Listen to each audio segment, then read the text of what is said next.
กองอำนวยการป้องกันและบรรเทาสาธารณภัยจังหวัดอุบลราชธานีได้จัดกิจกรรมฝึกปฏิบัติการภาคสนามแบบเสมือนจริงเทื่อที่1นะคะภายใต้โครงการฝึกการป้องกันและบรรเทาสาธารณภัยจังหวัดอุบลราชธานีด่านอุทกภัยประจำปี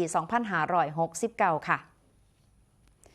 ที่สารกลางจังหวัดอุบลราชธานีร้อยตรีสรมงคลมงคลศิริรองผู้ว่าราชการจังหวัดอุบลราชธานีได้ลงพื้นที่ตรวจเยี่ยมและก็ให้กำลังใจการฝึกปฏิบัติภาคสนามเสมือนจริง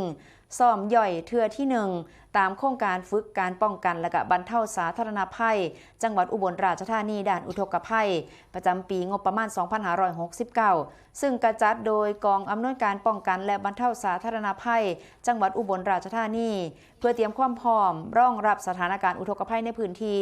โดยมีหน่วยงานราชการองค์กรปกครองส่วนท้องถิ่นภาคเอกชนจิตอาสา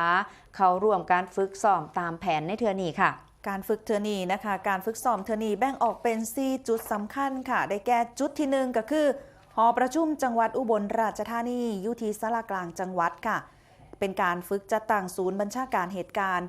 ส่วนจุดที่2ค่ะอยู่ที่สวนสาธารณะห้วยม่วงอำเภอเมืองอุบลราชธานีฝึกจัดตั้งและก็บริหารศูนย์พักพิงชั่วคราวจุดที่3ค่ะตั้งอยู่ที่ท่าน้ำหาดสวนหญ้านะคะอำเภอวรินชำราบเป็นการฝึกอพยพทางน้ำกู้ภัยทางน้ำกู้ภัยด้วยอากาศยานและก็การซอยเหลือทางการแพทย์และก็จุดที่4ค่ะก็คือโครงการปรับปรุงคุณภาพน้ำอำเภอวรินชำราบหม่องนี้เพิ่นฝึกจัดตั้งและก็บริหารศูนย์พักพิงชั่วคราวนอกจากนี้ค่ะทางกองอำนวยการป้องกันและบรรเทาสาธารณภัยจังหวัดอุบลราชธานี